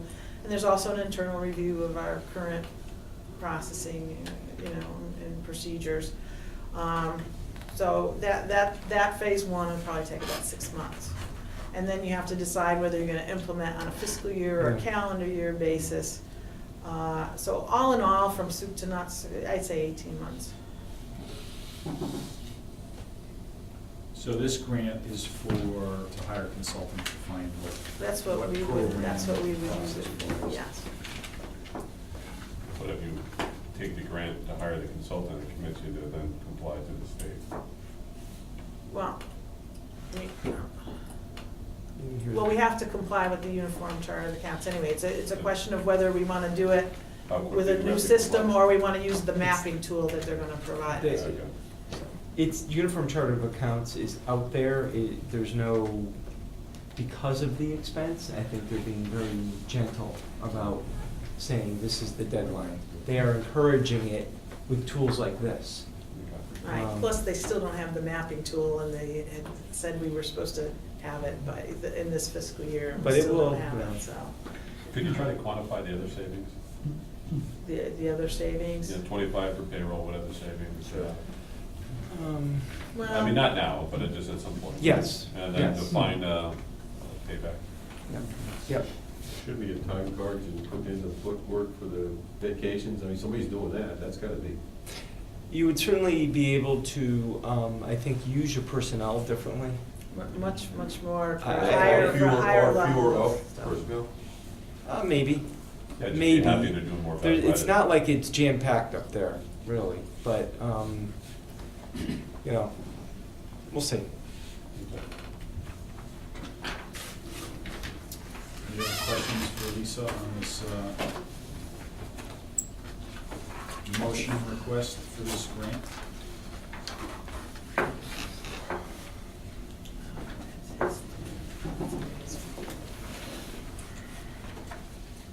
Is there a motion to appropriate $15,000 from the undesignated fund balance for this grant, which would then be paid back, right? Reimbursable grant. Reimbursable. So moved. Is there a second? Second. Any further discussion? I have a question. Because it says here, from the state OPM to be used towards the purchase of new accounting software.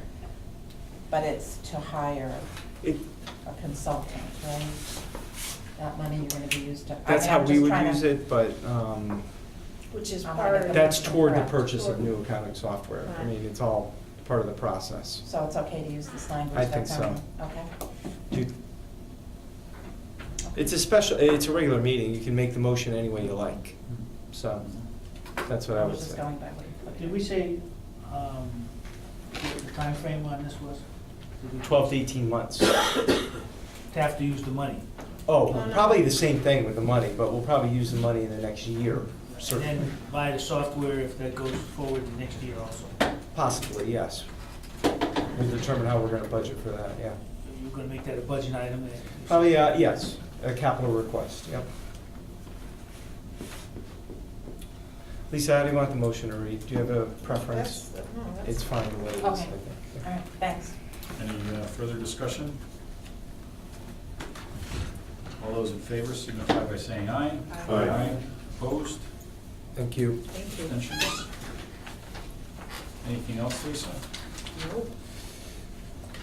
Mr. Selectman? Thank you, Dave. So why don't we just talk quickly? The Board of Finance did receive from the pension board their request. I sent that to everybody. About a month ago, maybe, Yeah. 3 weeks ago? Probably a month ago, now that, I mean, time flies, but. So, this is an issue that I have pressed with the pension board. Right now, the town has a defined benefit pension plan. That's all we have. This is me, as a full member of the pension board, asking the pension board to consider other options for town employees. Defined contribution plans, either straight defined contribution plans or hybrid plans that are partially defined benefit, defined contribution, hybrid plans. There are groups out there who will give you a hybrid plan and tell you the cost of it. It would be for new employees only unless old employees wanted to go into the defined contribution plan. But it would be to conduct a study of our defined benefit plan to see how we might migrate, what would be the best alternative to migrate out of a DB plan towards something else. It's as simple as that. Now, I don't even have her memo in front of me, I haven't looked at Well, it. I We have this, I have the memo. there was no attachment. Right, that I there's no got. attachment. Okay. And that was, You sent that to us, email. but you- Yes. so, yeah. All right, so, okay, broad study of the costs. I know what the costs are. The costs are somewhere around, less than 10,000 is what, but it's about $10,000 for a study to be conducted, which is a requirement, from the, I believe from the state collective bargaining laws, when you start switching from defined benefit plans to other plans, you have to conduct a study to show what the costs of the plan would be. You know, there's a lot of literature out there. Defined contribution plans have their own administrative costs, or not necessarily a silver bullet to getting away from a DB plan. So there are other expenses associated with it. The chairman of the pension board isn't particularly fond of DC plans, but it's an area that I think is worth exploring, just like Mike Pace cut off retiree health care about 10 years ago, actually exactly 10 years ago, I think it was 2004. This would cap our exposure in the pension plan, and, you know, for new employees. So the pension board is willing to discuss it. There is some turnover in the pension board right now. There's going to be 2 new members to the pension board, and I think it's a conversation that we need to start having. That gives you the data, but you still haven't talked to unions about how you're gonna get on it, right? Is it something- How we're gonna what, The Barry? unions, don't the unions have something to say about going out of the defined benefit? No, pension board will determine the plan. So that, I was gonna ask pretty much the same question. If it's for the next, let's say this changed starting tomorrow morning. Yep. And then New hires. Thursday morning, the guy came to work. Yep. So far, that person's not part of any collective bargaining unit, so why would they have to be involved if it's for the next new hire? Oh, why would the union have to be involved?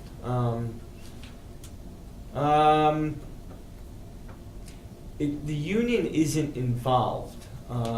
It's when when a municipality makes a change to their pension system,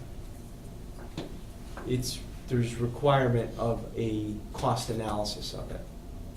But they wouldn't be making a change to their That- pensions. That's correct, that's correct. But they would have the option of opting in, Right, okay. former employees. So there is an analysis that needs to be look, does it have to be done now? Can we budget for it next year? We can. I mean, this would be an additional expenditure that I would ask for in this year's budget. Okay, so it'd be, you'd be adding to this year's budget so that they could go out and hire a consultant. Whether it's in next year's budget or at this time, either way, I want to move forward with this. I think it's important to take a look at. Not, a lot of towns are moving in this direction. Not every town, but a lot of towns are. Our pension plan isn't terribly rich. It's, but, you know, we're underfunded to an extent. We're well-funded, but we're somewhat underfunded. To catch up to get 100% funded is, you know, a $500,000 additional contribution next year. I don't know, and the stock market's at an all-time high. So you're never gonna get fully funded. You're never gonna get fully funded on these plans, and, you know, you have, you know, a couple bad investment decisions or a bad market, and you end up like Hamden or West Hartford, you know, 20% funded or 30% funded. And you know, this has its own costs associated with it, administrative costs, like I said. But that's what a study would tell you. This would also, by the way, be an RFP. And what we could do is, if your board is on board with it, we could develop an RFP, put it out, and get a cost, and come back. But I want to make sure that it's something you would consider. I mean, does it sound like something the board's interested in doing, having the pension board pursue a defined contribution plan other than a defined benefit plan? I think they should, yes. Yes, Absolutely. okay. All right. So why don't we work towards an RFP on getting a consultant to, it's Milliman, they're actuaries for the most part. Milliman, Hooker and Holcomb is another one. Again, there's probably only, what, 2, 3, or 4 that will do it, and we'll get a price on it, and whether we get started in the spring or not, or put it in next year's budget. Okay? So Carl, you're taking the lead then? I am, yep. I have a pension board meeting Thursday night, so I will tell them that there is some consensus on the Board of Finance to move forward. Yeah, I propose to try to get in this year's budget. Yeah, Sooner than later. yeah, we'll move forward with that, so. Secondly, again, streetlight program, you guys have seen that. I'm not asking for anything right now, but this is a project that's, we're gonna have a public hearing on eventually, probably in the spring. This is a CCM project. They RFP'd, CCM already did an RFP, and they ended up with 3 vendors that came back. To switch your sodium streetlights to LED streetlights. CLMP is asking for a pretty big raise, as you guys probably have heard. So our current budget to keep the streetlights on is about $140,000. My guess is that we're probably gonna have to put in about 150 or 60 next year to stay up with it. This would result in probably about $100,000 savings going to LED streetlights. There's a problem with it, as there is with everything. You guys have mentioned this to you before. You have to own the streetlights. And the purpose of the RFP with CCM was to get companies on board that can not only do the project, but that can repair the streetlight if someone shoots it out with a BB gun, right? That you're not left hanging out there, and you have somebody to call in and get it squared away. So I'd like to have someone come in and talk to this board. The outlay on this, I sent you the numbers on it. The outlay is like $500,000. But you see how you pay it back. So if we budget $150 next year and it costs us $50 to go to LED streetlights, you flat fund for the next 5 years and pay off your 500,000. So there's no addition to your budget, and then in year 5 or year 6, your budget goes from 150 to 50 in theory.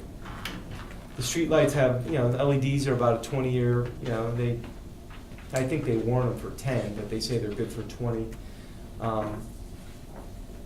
This is a process. I want you to be aware of it. If there's questions, I'd like to get someone in, and this guy from ESCO I thought was pretty impressive. Have you guys discuss it. So think about your questions. I think it's something that would really make the town look a lot different. Can these be solar powered? I don't know. Something to look into. I don't know. And that could be a question for him. There's a shocking amount of functionality to these lights. For instance, if there's an accident on Main Street or on Old Boston Post Road, we'll use a town road, there is an upcharge for some of this, but they have chips in them. We call the police can brighten that area. And so there's functionality to them also. It's really pretty interesting stuff. So it's something I'd like to bring before you guys, maybe in January, before you're really looking at the budget. And is this ESCO, that's through CCM? it's one of the 3. Oh, Okay, so I don't want to tell you it's the only one, but I think you hear one, you're going to hear most of them. I mean, what I would like, can they be solar powered? I think that would be a good question. What are the functionality? They're all the same probably in terms of what they're offering. The service might be the component that we're looking for. And we don't own the poles, right? You don't have to buy the poles, but you do have to buy the lights. The purpose of that is obviously energy savings and money savings for municipalities. But the purpose is, that's the purpose. Whose poles are they Lost my on? train of thought. Don't those light poles belong to Connecticut Light Power? They do, yeah. So would we be charged rent to put our lights on their poles? Or how does that No, work? nope. We would not be charged rent. No. You're buying, We're buying the lights, but now do we need? you're buying the additional- arm, you're not buying the poles. I'm sorry, that's part of the cost. You are buying the poles, I'm sorry. Part of the cost is buying the poles and the arm. Right, Yeah, so those poles become ours. they do. And the cost, as I understand it, is about $150,000 for all that. For the existing poles? Yes, for the existing infrastructure. And then, obviously, the cost of implementing the lighting, the new lighting is the remainder. Is Connecticut Light Power glad to get out of that business? Probably not, I guess. There's only, by the way, very few municipalities own their own lights and poles. There's only like 10. And that's why I'm being very cautious about this. You don't want to be an outlier. If there's 30 or 40 other towns that are going to do this, and then a market develops for companies that repair light bulbs and light poles, great. But it's going to happen. I have no doubt that this is going to happen. This is a huge effort. And it's happening all over the country with cities that are putting in LED light for streetlights all over the place. It's coming. It's just a question of how much it comes to Connecticut right now. And CCM just started this about 3 months ago. So I just wanted you to have that information, okay? So start pondering it. We'll get to maybe, would you be interested in hearing from this guy and having a conversation?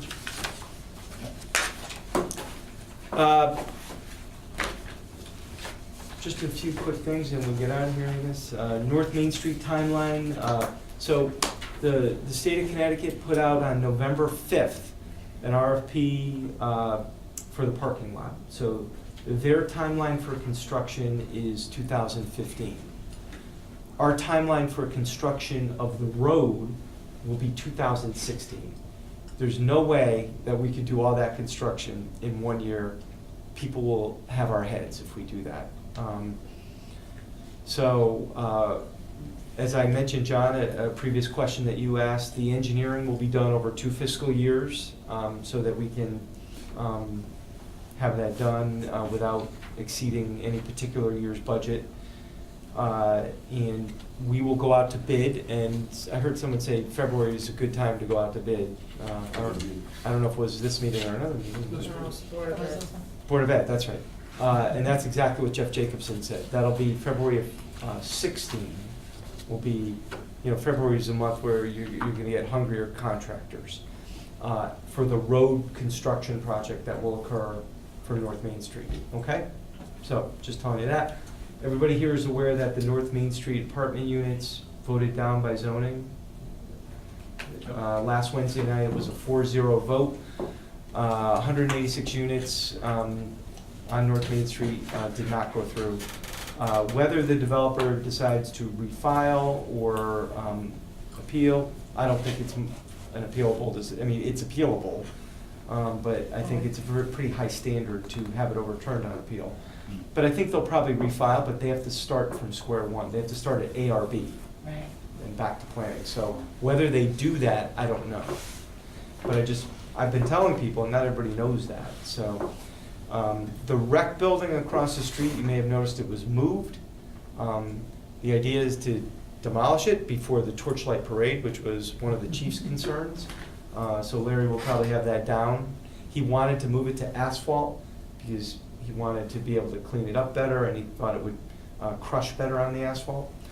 I went over to the senior housing today. Shortly after I was sworn in 2011, we applied for a small cities grant, and we received it for $480,000 that renovated and made ADA accessible a lot of the current units over at the low-income senior housing over there. And they basically cut the ribbon on the final touches day. Bob Fish was over there. So it was kind of a celebration of the renovation of that project. That was about I want to say about a $2 million project, all in all. Our money was part of it. As you know, they want to build 15 additional units. And they are hoping to get the grant monies, has nothing to do with the town, but they're hoping to get grant monies awarded in December. And if they do, they will be starting construction on about another $3 million project, 15 additional units right over there for senior housing, which is really good. That's really important. There's a long waiting list for that income-restricted senior housing. It's a great little community to have right downtown. The preserve funding you heard about is Thursday at 11 a.m. Just so you know, next year we anticipate it'll be about a $220,000 payment in next year's budget. 150. That's what they estimate the first year's payment will be. I have already given, and you know that I plan on paying for that partly from the sale of one of the houses that is on the property. I've ordered an appraisal on that house to be completed by the end of December, and we'll put that out to market or do a bid on it or whatever we need to do. Hopefully get $300,000 in on that house. That's what we have it on the books at. And if we can get that, we can make the first year's bond payment, no effect with board finance, okay? Did the other side come up with the additional funds that they needed? Brad, I'm not off the record because it's being filmed, but they have the funds. Okay, that's all I wanted. And not only that, but they've had the funds since day one because this closing was scheduled right now since day one. Now, did they want to raise additional funds to put into stewardship accounts and other accounts? Yes. But we've never veered from a late December closing. So I feel the money has been pretty secure from day one. But there were other additional funds they wanted to raise. I think it's gonna be a state forest now. It's always been a state forest. It's never been anything different.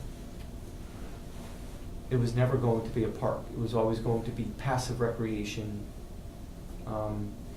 state forest type of thing. It was always going to have a conservation easement on it for passive recreation. That from day one.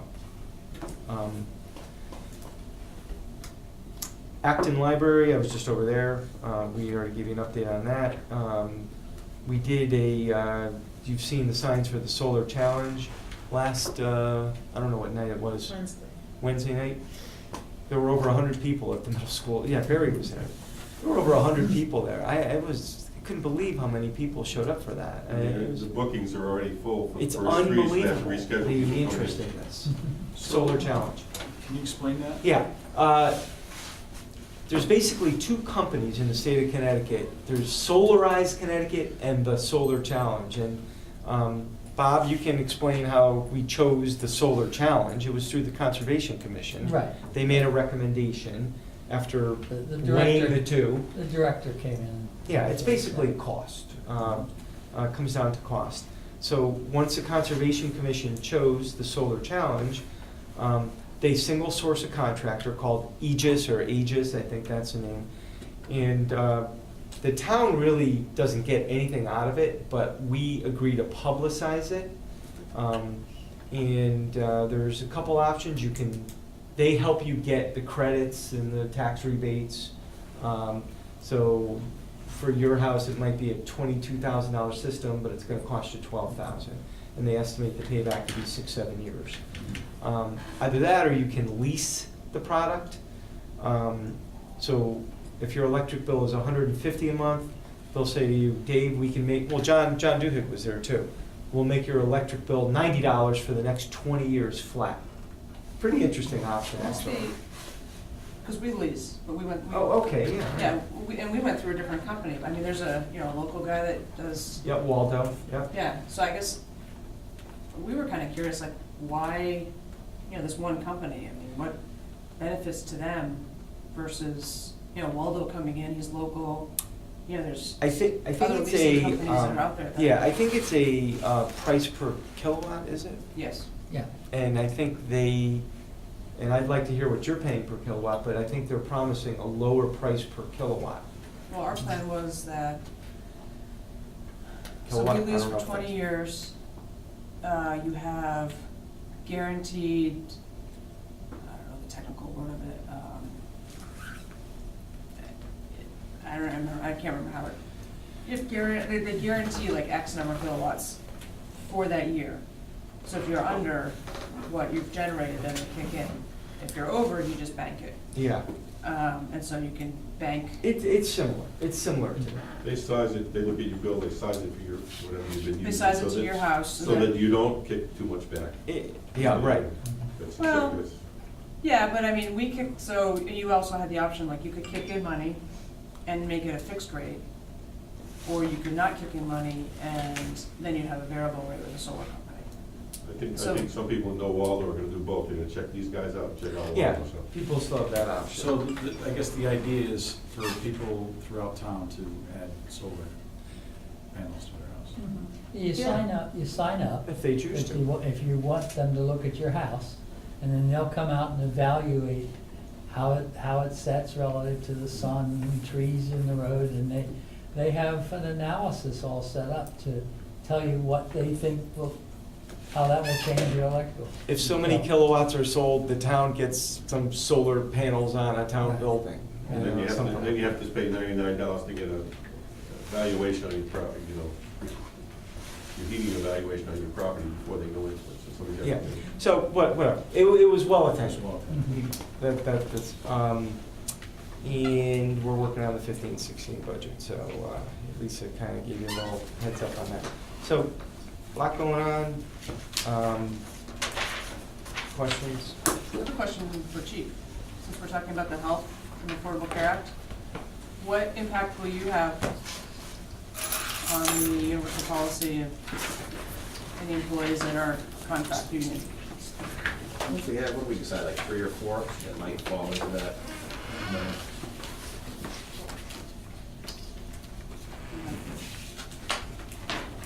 Any questions for Carl? Look, I'm hopeful that 30-hour, I'm looking for a way to mitigate that, because it's a big impact. Obviously, you heard from the schools and you're hearing, that's a big impact. So it's discouraging, it really is. You feel like every year there's something. Are you going to be very careful that there are no increases in labor within the town as a whole? Increases in labor, well, I mean, I'm waiting for budgets to be proposed to us. I know the police commission has made a recommendation that, they've given a stamp of approval to a couple positions, but that's gonna go through the budget process, and you're gonna see it. You know, that, you're gonna see that. I'm trying to think elsewhere. I can't think of any others in particular that are gonna be off the cuff, Brad, that I can think of. Look, I'm gonna ask people to hew to a very careful line this year. And I'll send it out to the commission chairmans too, of the Board of Ed chair, the police commission chair. I mean, people need to be cognizant of that. So, I just hope this year that there's not, you know, there were certain departments that had increased their hours without, or maybe you gave them your blessing, but the hours were increased, which means they fell into the benefit category. oh, You know, one of them was the library, I'll be frank with you. And I just, yeah, I just don't like to see this going on, and then we Right. had 9 departments over budget for the year. yeah. We can't do this. You know, if they got a budget, they gotta live within it. Great. Then okay, and you're right, things happen, I just told you what happens at the library, you know? So there are things that happen. I'm not an excuse for every department, but that's one in particular that has just popped up. And we've spent more time on this than you care to know already, in terms of how we are going to manage the library budget, and try to keep it within budget. Yet, at the same time, think about what, that library's open 65 hours a week, you know, and they're down 2 positions right now. They're down, you know, so there are costs associated with that. No, I understand that. That's excusable. So, but I hear you. Okay, we're trying to watch that very carefully. Did you want to mention the town meeting? Town meeting, next Monday night. And the items? Yeah. Come get your annual report. Yeah, I know what the items are by heart, Barry. I hate to tell you. Item number 1 is the over $25,000 expenditures. Item number 2 is revising the scope of the police department bond issue to allow for FF&E. What that means is when we went out to bid and the general contractor bid its subcontractors, they recognized a savings within their budget of about $230,000 for the trades. I had previously said when we went out to bond on this building that I was going to come back to the Board of Finance and ask for money out of the capital non-recurring fund to use for fixtures, furniture, and equipment. I'm hopeful I don't have to do that now. And by changing no new money, asking for no new money, but already, the money that's already been bonded, and by the way, we've already made a payment on in this fiscal year, simply changing the scope to allow for money that was set aside for the trades to be used for items so we can move into that building. That's what item number 2 is. Then we get into grants. We get into the Brownfields grant, the STEEP grant, and the North Main Street grant, and item number 6 is the dedication to Velma Thomas, the annual report. It's receiving the annual report and the dedication to Velma Thomas. Yes, Barry? Oh, I thought you were. And that starts at 7:30? 7 o'clock. Dave Royston will moderate. I asked Dave because Dave had a long-standing relationship with Velma, and I thought he might be appreciative of that opportunity, and he was. Middle school. Middle school, yeah, whatever it says there. I hope I have this board's support on that. I mean, just generally, I hope I have your support on it. There's no, even item number 1, I don't love it, but the town ran a surplus last year, okay? Item number 2, it's the third rail of politics right now is the police station, but on the other hand, that's a savings. That's a good news story as far as I'm concerned. And then the rest of it is nice stuff too, so. Okay? Any questions for Carl? Is there any additional? And by the way, the reason I didn't respond to your text, or your text, is I left my phone in my office. And I was at the We library. were all worried about you. Yeah. That's the only reason I called you, because they were worried. Yeah, and I was at the library meeting and I realized I didn't have my phone. I left it when I left work, so. It's a good thing to be without that vote, isn't it?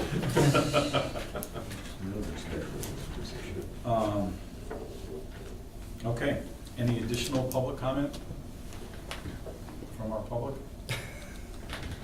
None.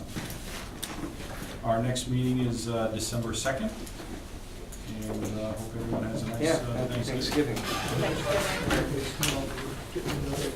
Are we adjourned? How are you? Okay, so. Oh, yeah. Yeah? Yeah. Motion to adjourn. Tom, you're doing the motion to adjourn. Sure, you want? All in favor? Opposed? Yeah, you guys are bad. He's abstaining.